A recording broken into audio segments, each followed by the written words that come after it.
26th edition of the Urban League Jobs Network Digital Career Success Series, brought to you by the National Urban League.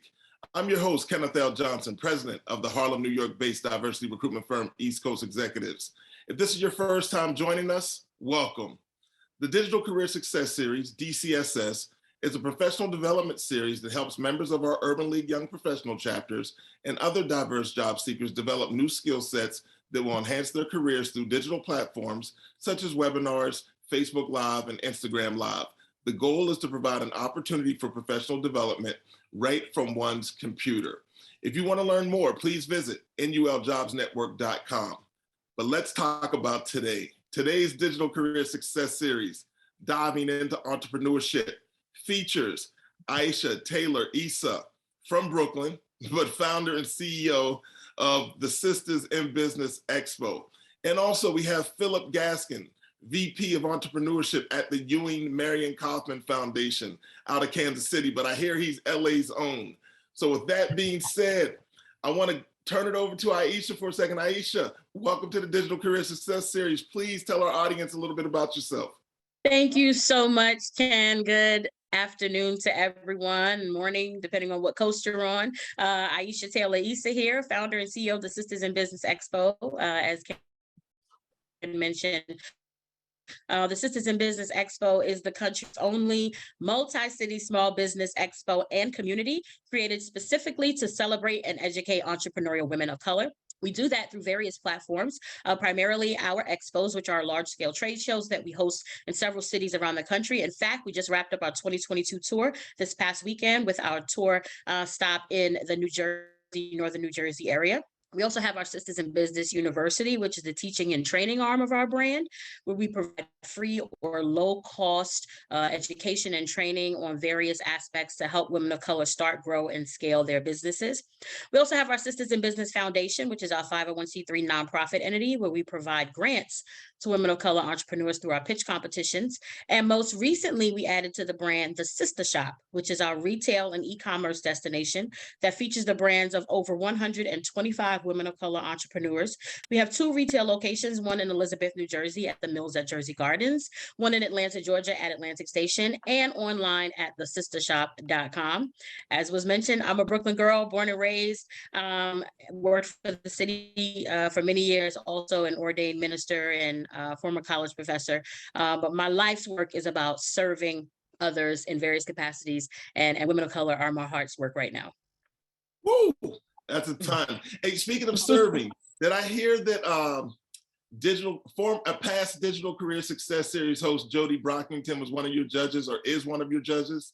She most certainly was. I've known Jody for many years. I am also a former board member of the New York Urban League Young Professionals. So Urban League is deep down within me. Once an Urban Leaguer, always an Urban Leaguer. And that is where I first connected with Jody close to 20 years ago now. And she was one of our judges and presenters for our conference this past weekend. And of course, she did an amazing job.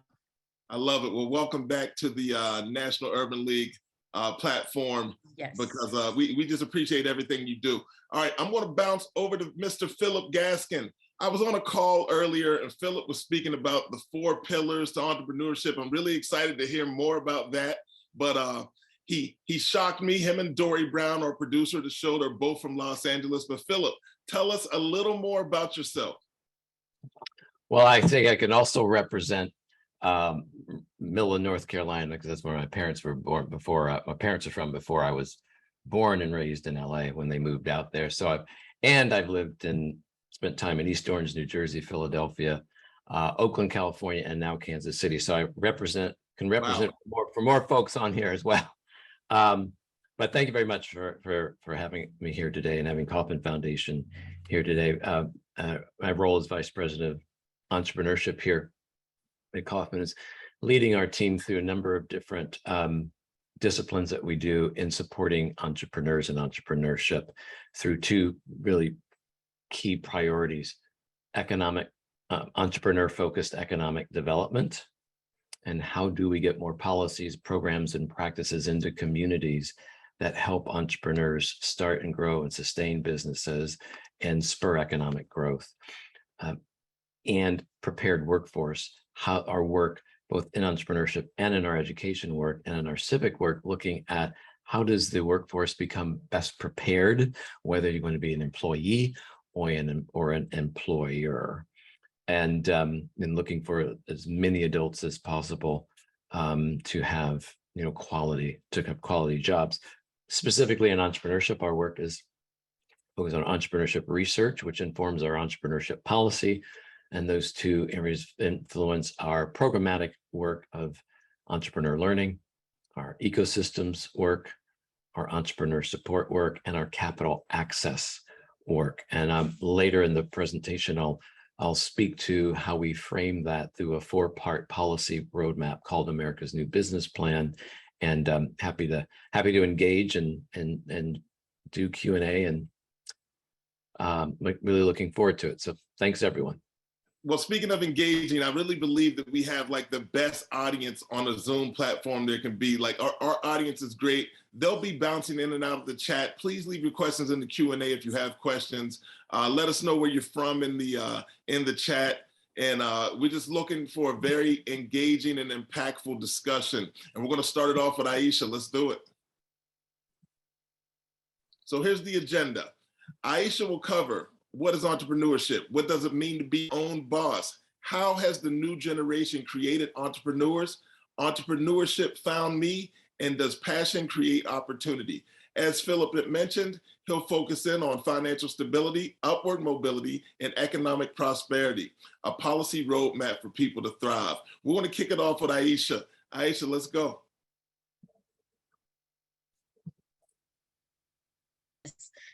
Because entrepreneurship is so important to me. It is a path that I have found myself on, and that has been a huge blessing in my life, but definitely not one that I expected or sought out. So when we talk about entrepreneurship, many people define it in many ways. Probably the simplest way that someone would say is working for yourself, right? But anyone who is an entrepreneur knows that you don't really work for yourself. You work for all the people that you serve, and potentially all the people that you employ. So the way that I like to define entrepreneurship is that it is the freedom to choose how you want to live, both now and in the future. Right. Freedom is a key part of entrepreneurship. And it could potentially also be the most tricky part to navigate. Right. Because as we know, with great freedom comes great responsibility. But one of the main reasons why people go into entrepreneurship is so that they can have that freedom, that they can determine how they live, whether it be their time, their finances, how their resources are spent, how much information is attained, and how it is utilized. Entrepreneurship gives you that freedom. Entrepreneurship is also leading with no roadmap, but with a clear purpose. Right. So when you choose to become an entrepreneur, it's usually because you have some idea, you have some passion, you have some goal, something that you're really, really serious about and you want to pursue. So the purpose should be clear, but oftentimes the roadmap is not. Right. We don't necessarily have a blueprint or a GPS navigation system on how to get to the end goal, right? And so that's where the bumps come in the road. That's where the hills and valleys come in the life of an entrepreneur, because while you might have a purpose, you don't necessarily have the roadmap on how to fulfill that purpose. Entrepreneurship has changed our economy in many, many ways. And one of those ways is by allowing individuals to determine and generate their own wealth without the limits of an employer, right? I've always said that no one hires you to make you rich. Right. They usually hire you so that you can be a part of their plan to generate wealth.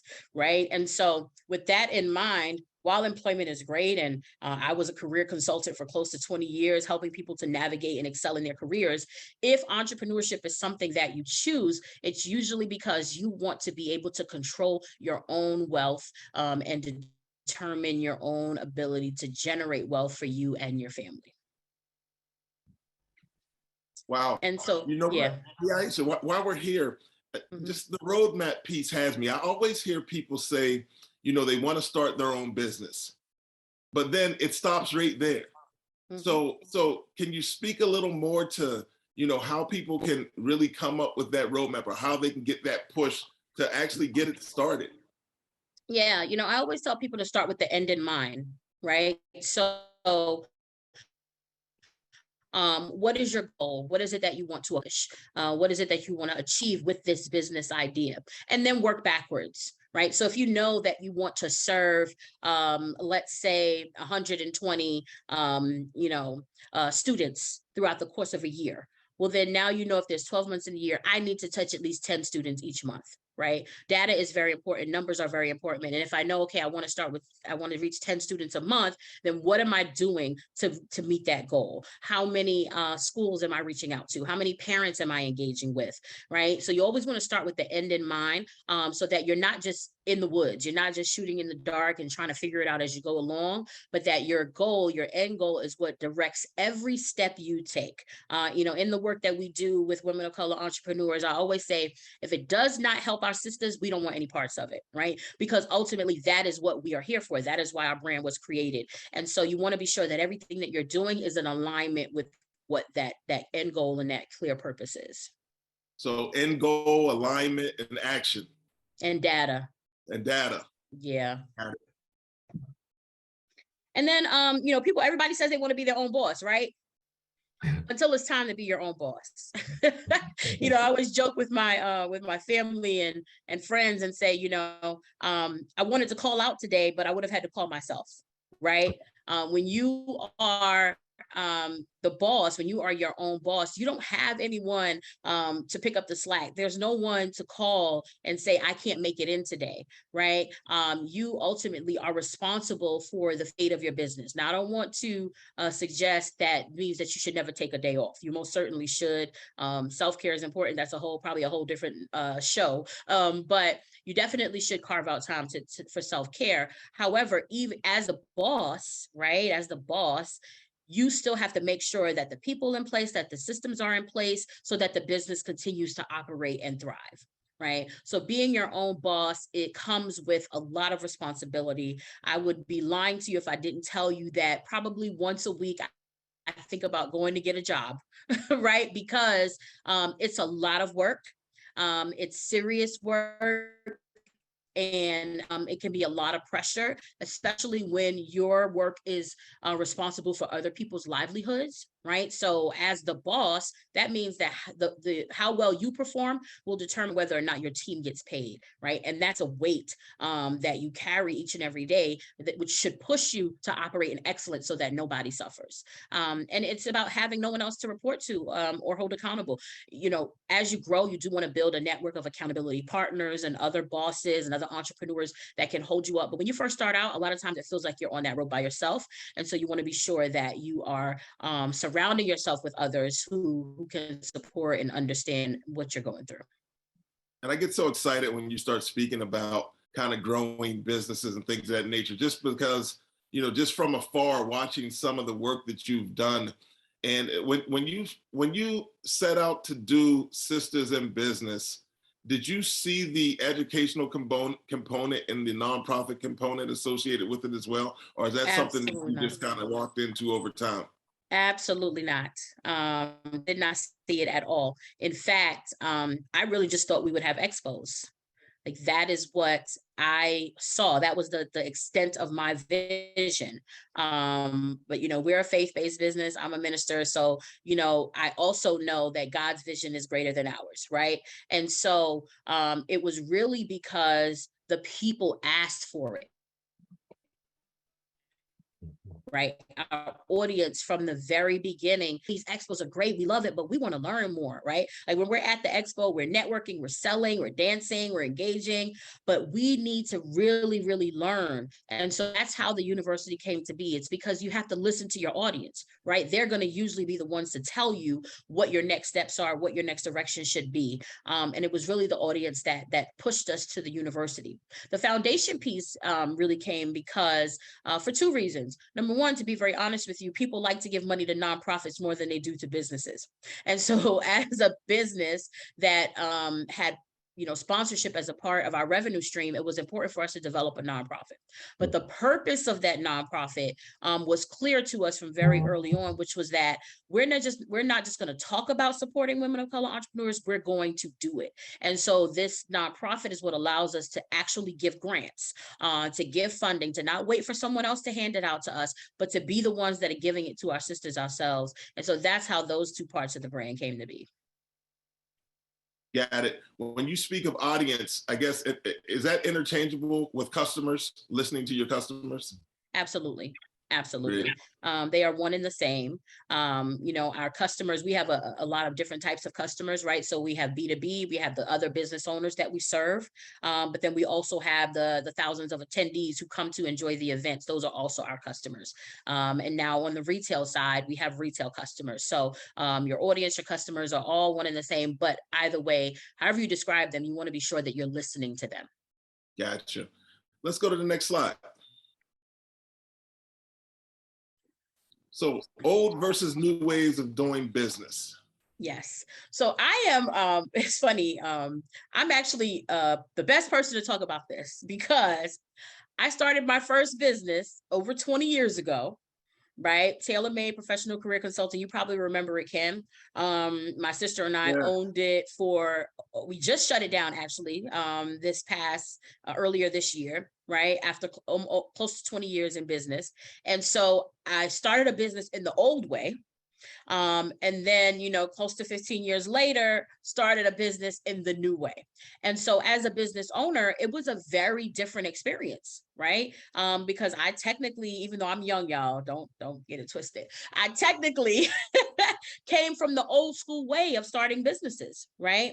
When we started Tailor-Made Career Consulting back in 2005, right? The internet was really just popping. Right? It was really just starting to pop. Businesses were really just starting to get on there. There was no social media. There was no Instagram, TikTok. I think Facebook was really kind of just starting to get out there. And so we had to use a lot of the old school ways to grow our business.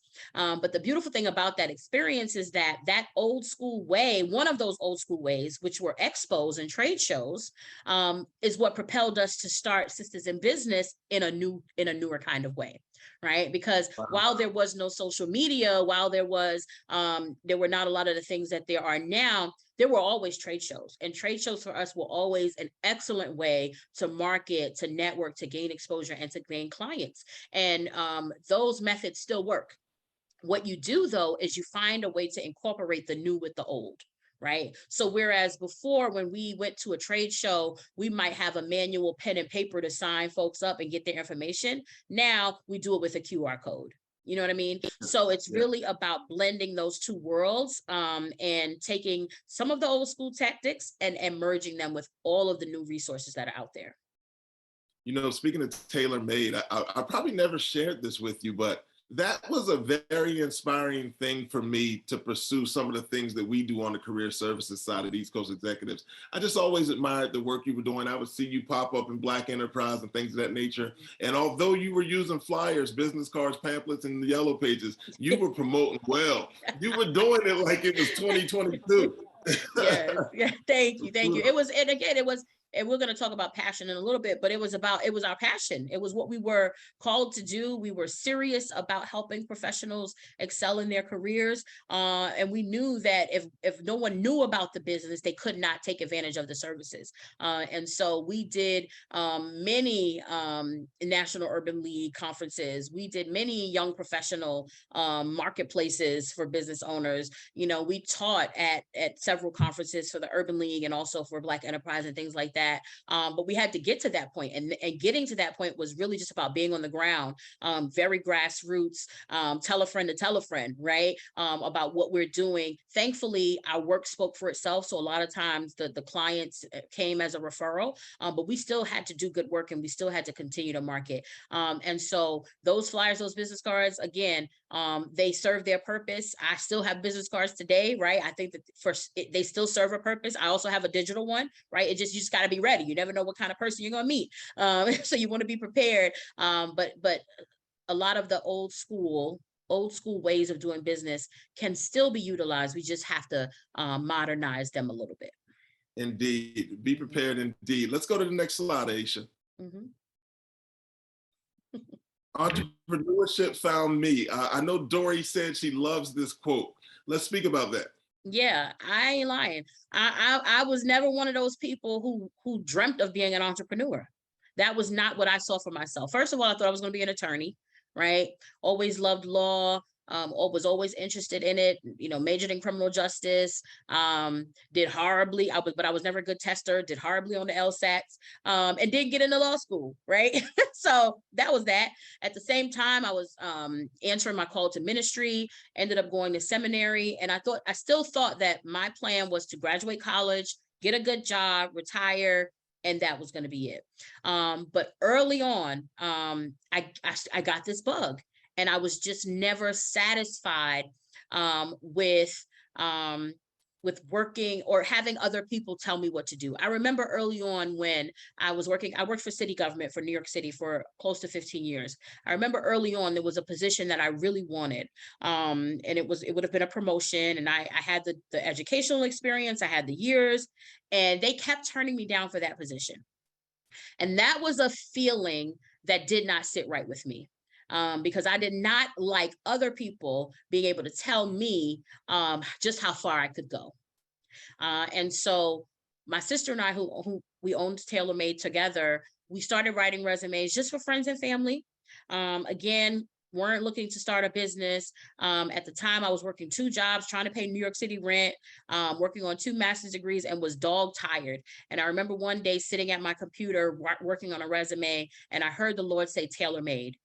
And that was it. I quit my part-time job and we started the business, and the rest is history, literally. So that was my first, my introduction to being an entrepreneur. We figured it out. We didn't have anybody teaching us. We didn't have any coaches. All of that stuff was not really popping back then. Like you kind of just figured it out as you went along. And then again, entrepreneurship found me with Sisters in Business. I was good. I was not looking to start another business. TaylorMade was doing well. We had branched out into doing recruiting as well. Had several contracts, New York Urban League being one of them. Like we were good.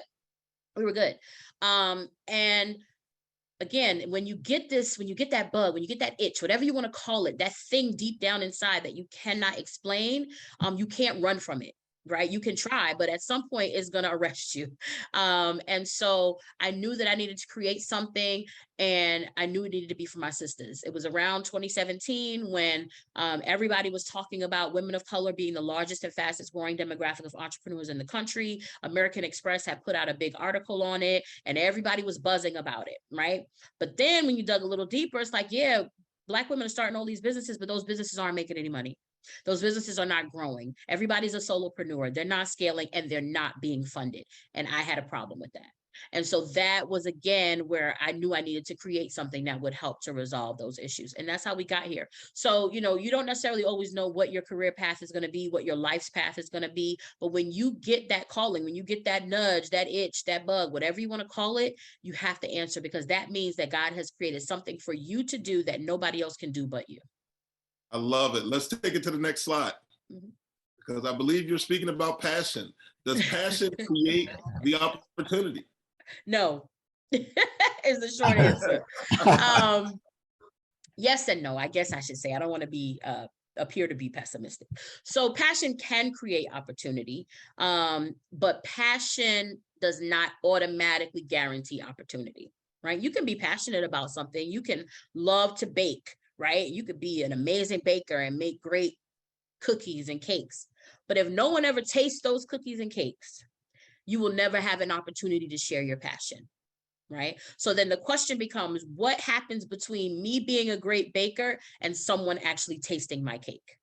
That's branding and marketing, right? And that is where your focus needs to be, to push your passion from just a passion to a revenue generating business, right? To a revenue generating opportunity. Because passion, you can have all the passion in the world, but stuff still costs money, right? Like if you're a baker, eggs, flour, sugar, milk, all those things still cost money, right? And so if you really want to be able to get that passion out to the world and have people experience what you're passionate about and be blessed and grow by what it is that you are creating, it's going to take money. And so that's where you find yourself in the world of business and in the world of entrepreneurship. How do I get this passion and this idea from one position to the next where it really can reach people? Yeah, it's so much more. It's so much more. Great stuff. Let's go to the next slide. This is the time that we bring in Mr. Phillip Gaskin to the conversation. Phillip, Aisha gave us a ton of stuff to work with here, and I think your background with the Kauffman Foundation will allow us to package some of it with also receiving some resources that can assist in supporting our entrepreneurship goals. Let's go. Thank you. So let me start with a theme that Aisha brought up about being found by entrepreneurship. It's a different angle. So we'll hold on this slide for a minute because Aisha made me think of something. So tell a story sometimes that I didn't know or hear the word entrepreneur until I was 34 years old. And people go, how is that possible? And when I heard it for the first time, I was actually at my dad's funeral. And a longtime family friend came up to me and he said, you know, your dad was a really good man. And he was also a really good entrepreneur. And I just looked at him. I had no idea what he was talking about. What I knew about my dad was he was a dark-skinned African-American man that grew up in rural North Carolina. I knew he wanted to play in the Negro League, but he got hurt. I knew that he and my mom moved to Los Angeles right before I was born because that was seen as a new frontier for Black people. I knew he worked maintenance in stores. I knew he opened up one business and then another, but I never knew he was an entrepreneur. And so you go, how is that possible? And the reason it's possible is because we can grow up in life and not have the language, the zip code we live in can be an impact. The color of our skin could be an impact. Our gender could be an impact. Rural versus suburban or urban, all of these different reasons. And so the framing that I'll do today through financial stability and upward mobility and prosperity is through the framing of how many people still don't have those, are being blocked and not having opportunity and access. So America's New Business Plan, it's a 4-part policy plan that was created for the very reason to rebuild an economy that works for everyone. And so it's about removing barriers so that people like my dad and so many others have an opportunity for success. So I look at it, he was a good entrepreneur. He's also a community asset because he created jobs, he gave back, but it took him 4 years to get a loan to be even believed to do that. I'll get to that a little bit later. I also say that, you hear me say America can't afford to waste the energy and ideas of even one entrepreneur. So we've got women, we've got rural, we've got Black and other people of color. And I say they all represent the last great untapped asset class in America.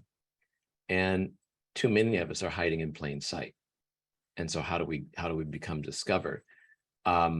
Because I think untapping this American resource, people, is something we believe there's strong bipartisan support for, but it would require making changes that we believe need to happen for, and through entrepreneurship to spur economic development. And we didn't create America's New Business Plan on our own. We created it through listening to entrepreneurs and those in the workforce and national surveys, who were reviewing policy plans that were in motion from national, state, and locally focused organizations. And more than 200 organizations helped inform it.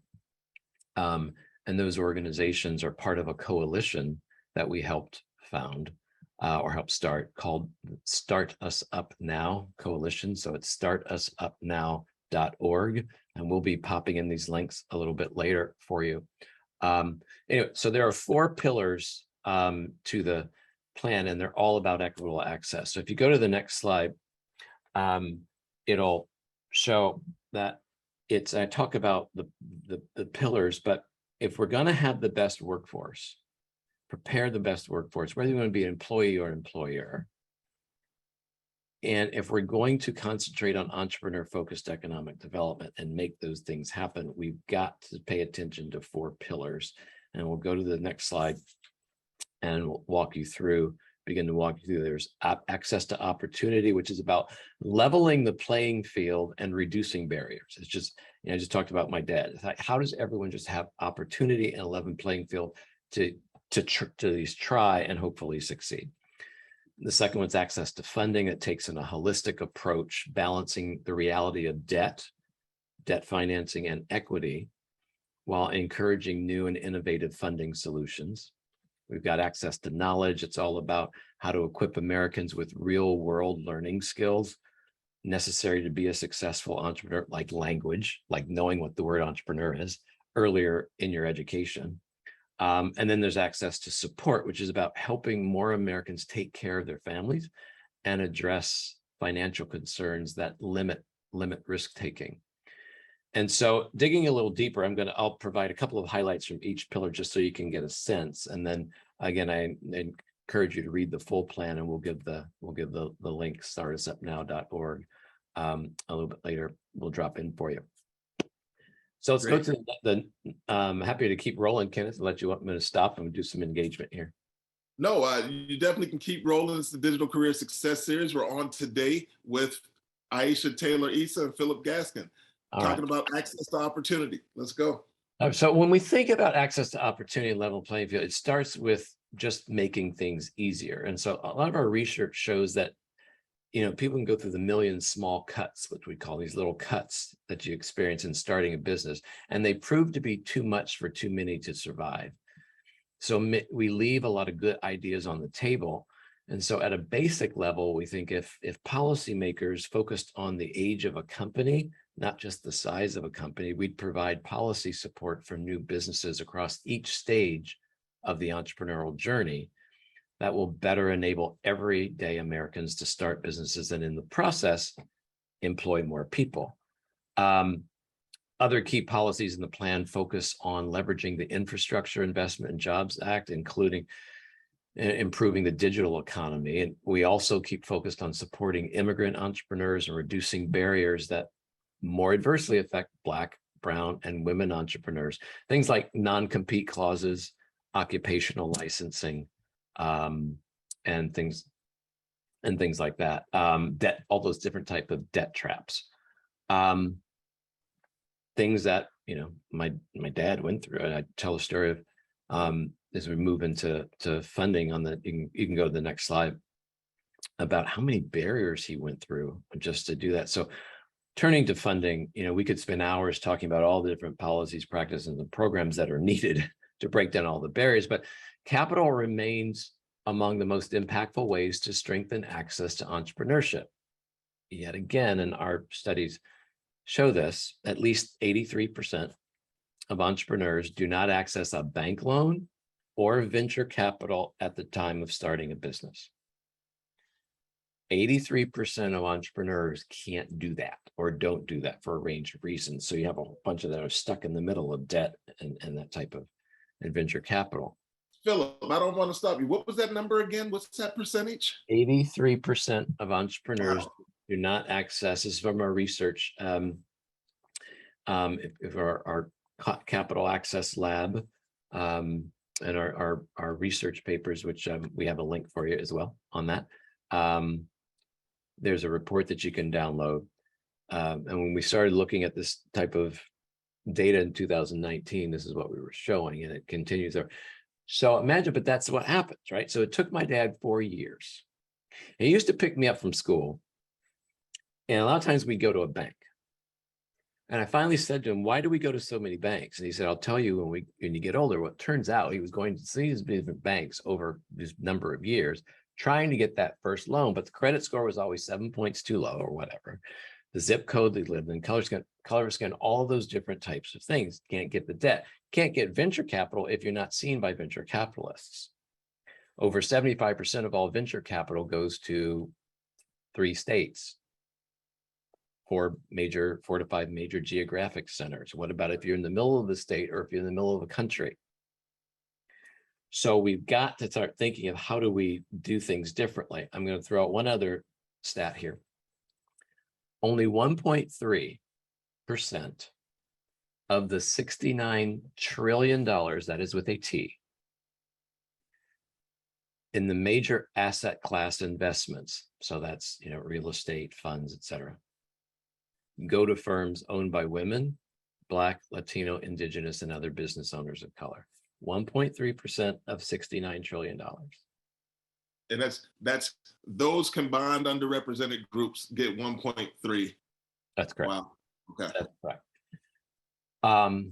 And so what's the result of that lack of investment? Well, one example is, according to the U.S. Black Chamber of Commerce, only about 110,000 of 2.6 million Black-owned businesses have employees.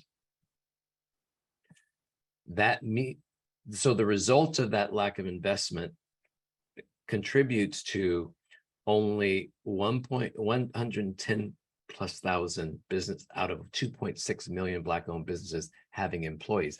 So it can keep in the mindset of lack of, the opposite of growth mindset. That are we stopping at creating a business for ourselves, or which there's nothing wrong with at all, but are we not in the mindset to understand or something impacting our mindset as, hey, we can grow bigger than this, right? And employ more people. And so these are the type of things to look at. So there's, it's the ongoing impact of past discriminatory policies such as redlining, those type of things. We want people to advocate to their local, state, and federal policymakers. They need to be counter new investments made to ensure that we're supporting all Americans. And so in our Capital Access Lab, it was a test where, as philanthropy, we said, well, what can we do different to try to test something out? Because if all these people can't get debt financing, we can't get venture capital, how do we, so we were hearing about all these alternative means of financing, that these funds were doing, revenue-based financing, other things, revenue-based financing, when you are provided funding, but you don't have to pay back until you begin to start making revenues. So there's obviously, that's a form of trust-based and other type of lending. And so we did a request for proposal. We thought we'd find 20 of these funds doing this. We found over 100. And so we were able to take a $3 million grant and put it into an entity, and that in turn invested in 6 funds to see, okay, does this model work? Do these type of funds work? And that's 1863. Melissa Bradley's 1863 out of Washington, D.C. is one of those. What Jewel Burke Solomon is doing down in Atlanta with Collab Capital. These are examples of these type of funds.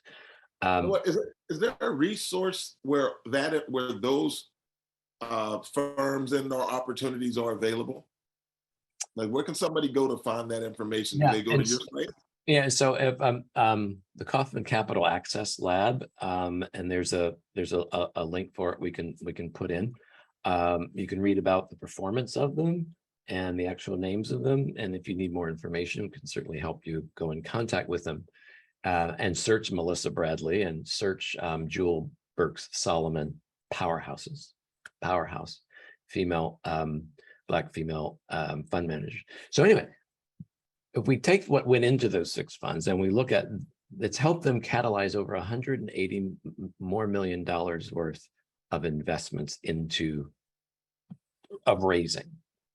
And it's shown that they're investing in entrepreneurs. And some of those entrepreneurs are starting to pay back into the fund. And so as a test to just try to see if these type of things would work, and it led to our $10 million commitment that we announced in May into the Living Cities' third big fund, which is the Capital for New Majority Fund, which will look at investing into BIPOC funds, BIPOC-led funds that are then in turn investing into entrepreneurs, or even into non-BIPOC-led firms that just have that thesis and they want to participate in that. And so what we try to do is just to try to think differently and try to create. With Kaufman, we're at our best when we're just trying to create a new space and test it out. It may or may not work, and then see how it goes. Moving on to knowledge, because I know I'm going to move along here. So on to the next slide, the knowledge slide. So beyond capital, people need to have the know-how. How do I make it work? Either if I want to be a business owner or I just want to be a worker. The fast-paced advancement of technology, it can leave people behind too fast. So to have a prepared workforce and support entrepreneurs, we've got to expand our education systems to include real-world learning experiences and hold systems and institutions accountable, preparing the next generation to be problem solvers and creators of change.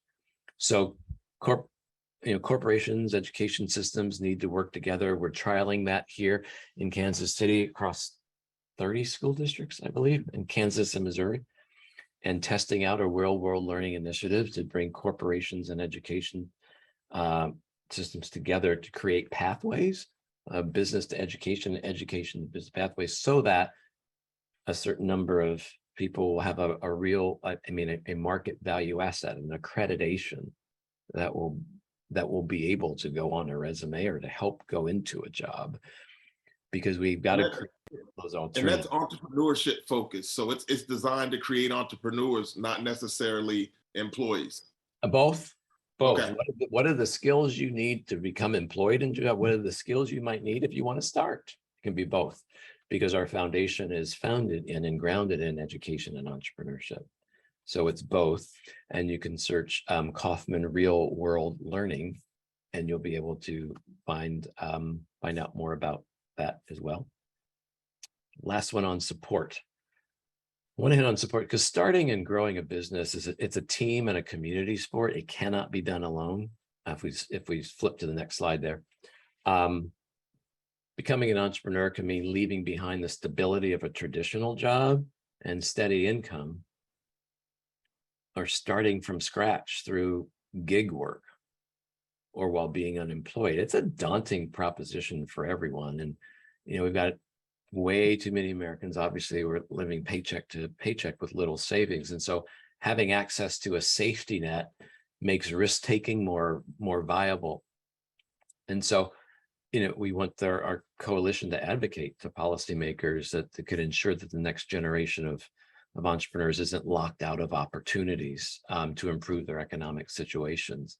So that potential and things aren't stifled as they work in the economy, things like that. And so I always close by saying, look, if we want, America to continue to be a force in innovation on a very increasingly competitive global stage, we've got to unlock the brilliance of the entire nation, and especially underrepresented populations, Black Americans, women, people in rural communities, and other people of color, because there's just so many of us not in the game, and we've got to turn that around. I know that was a lot, so I'm going to stop and pause. Listen, it was amazing. I was in learning mode. I know I'm supposed to host, but I really just stepped back and started listening. You and Aisha provided some excellent information. For all our listeners, this and all of our Digital Career Success Series episodes are available on YouTube by going to the Urban League Jobs Network Digital Career Success Series. All right, so let's jump into some of these questions here. I want to start out for the Q&A with a question we had that came in really early. But here's the question. What would you say to a young Black woman or man in college who wants to start their own business? What can an academic counselor at the college do more to support these students? Such a big pull on entrepreneurship. So you have kids that are pursuing degrees, but really wanting to launch out into entrepreneurship. What's your advice? I'll take an answer from both of you if possible. Yeah, my initial advice would be to just start, right? So many of us have great ideas. It's only the ones who actually take action on those ideas that become successful entrepreneurs.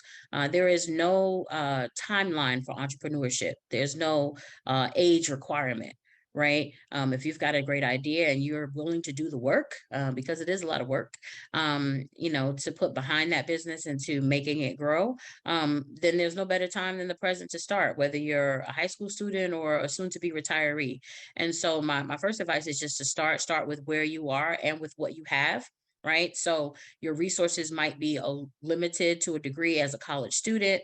You might not, have the most information or experience in entrepreneurship. No one does when they first start. But use what you have. The great thing about this generation who is in college right now is that they have a world of information at their fingertips, right? So a lot of the things that I had to figure out, they can learn in a matter of seconds just by going to YouTube University. So, take advantage of the free, many free resources that are out there. You also have a great audience that you're on a college campus. Usually, if you're an on-campus student, or even if you're a commuter, with thousands of potential customers, if that is your target audience, depending on what it is, right? So, for example, when I was in college, right, I never even thought about this. I guess I was an entrepreneur before TaylorMade. I used to braid hair. Right. I would braid hair. I had a flyer, Ken, that I probably made on like DOS or whatever. I'm not that old, y'all, but I had a flyer. Wow. I put that flyer up around campus. Remember how you used to have the flyer where you would cut off the number at the bottom and tear off your number? Had those around campus, and I was braiding hair every week. There you go. And I had a captive audience of other sisters who needed their hair braided. So, take advantage of the network, the audience, and the resources that you have right there to get it going. And yeah, absolutely right. And I see what Mr. Tyrone Brooks put in the chat. Started built a six-figure company while in college. Just start. And a lot of it is just start. Our founder, Ewing Marion Kaufman, he talked a lot about failing and failing fast. And it's okay. How do you learn from it and then just start again? But and part of this is community too. I want to talk about the community aspect of it, because entrepreneurship can be very lonely. Who do I talk to for capital? Who do I talk to for this? Who do I talk to for this? And you're doing it heads down, you're trying to go. And so one of the things that we created 10 years ago, it's called 1 Million Cups. I know I'm throwing out a lot of it. Here's another 1millioncups.com. The number one, spell out million and cups.com, I believe. Because we had that happen in Kansas City. We got entrepreneurs come to us all the time. Hey, what do I do? Where do I go for this? What do we all get you all in the same room? So we started on a Wednesday in our cafeteria, bringing entrepreneurs to come and just talk about, hey, here's where I am in my business, what I need. And then other people to come and just listen. It's now in over 120 cities across the United States, is 1 Million Cups. It's volunteer led. And every Wednesday, an entrepreneur to get up and talk in front of a group of their peers about what they're going through and the help that they need. And those peers can be people that are supporting entrepreneurs, other entrepreneurs, but it can be students. But a place to just go and listen, learn, and ask the entrepreneurs questions. And it's a lot of them are every Wednesday, some are every other Wednesday. But community is very, very important. Kaufman Fast Track is another FASTTRAC. It's our longest standing program. It's where you can go on. There's an online learning there on entrepreneurship. It's taught in over 100 locations across the United States. It's about starting and venture and growth, right? Part of venture and growth. And so, but community is important. And wow. Ask questions. Yeah, that's amazing work. You know what? We'll consider this the trivia part of the Digital Career Success Series show. Aisha, the next question is, where's Philip's dad from in North Carolina? No, I'm just messing with you. Philip, they want to know where in North Carolina is your father from? Salisbury, Livingstone College, HBCU. Mom went to A&T in Greensboro. Oh, there we go. All right, we got that one out the way. Next question. Do you all find programs? So Philip, you know what? You spoke about a lot of this programming, but they want to know about programs on college campuses geared towards exposing students to entrepreneurship. Aisha, do you guys have anything that you're taking out to the college campuses? Not on college campuses yet. We definitely have several different parts of our university that we are going to be expanding on in the next year. And so that demographic is definitely an audience that we intend to have programming specified for. So that's a great question. And if you just join our mailing list, you can stay tuned and get the updates on when that is available. Excellent. Phillip, I know you mentioned that, you know, some of the programming that you guys provide, it's about community. So anyone and everyone is welcome, but is there anything specifically on a college campus? There are, and starting, in fact, I just did the keynote at the HBCU annual conference at Bowie State, and they have a brand Entrepreneurship and Innovation Center on that campus. You know, Howard is looking at our HBCUs, but it's sometimes a small business development center is at a college campus or adjacent. So be in conversation with the school and to figure out where are those places that are either on campus or around campus that folks can go and to get exposure to and help. All right, next question. Are there, you know what, I think, yeah. So are there any opportunities for justice impacted individuals? I think entrepreneurship is open to all. Yeah. I agree. It's actually, I'm sorry, I was just going to say it's actually one of the best options for justice impacted individuals, right? We know the struggles that those who come out of our justice or lack thereof systems face when returning and having trouble finding work, and many states still requiring them to check off that box. And so I know personally many who have found and developed extremely successful careers as entrepreneurs because, like we discussed, you know, that freedom to choose how you're able to determine your wealth and generate wealth in your destiny. So I strongly encourage it for those who have been in contact with the justice system and are you know, have a gift, a talent, a skill, a passion, rather than, you know, waiting for someone else to give you an opportunity. Why not create your own? I love it. We have a question, and it's where can someone go to get help with writing a business plan? I want to jump in here real quick. I really suggest that you look at one of the past Digital Career Success Series episodes that's available on YouTube. And it's Gina Ramcharan of Idea Manufacturer. She's based here in Harlem, but she does that work. So it's ideamanufacturer.com, I believe. But if you go back through the DCSS catalog, it's Gina Ramcharan. And she speaks about writing business plans and and the way she supports entrepreneurs in that way. Phillip? No, that was a thumbs up. That's a great resource. Aisha, are you familiar with anyone that does that work or any organizations that provide business plan assistance? Yeah, the one that I was going to share, someone actually shared in the chat, which was the SBA. So definitely check out your local SBA. They always have, you know, resources and opportunities and courses and workshops, also through their SCORE program on writing business plans. And I always tell people to start there. Excellent. We got Jason. Jason wants to know, if you're starting a business today, what industry would you recommend for an aspiring entrepreneur to pursue?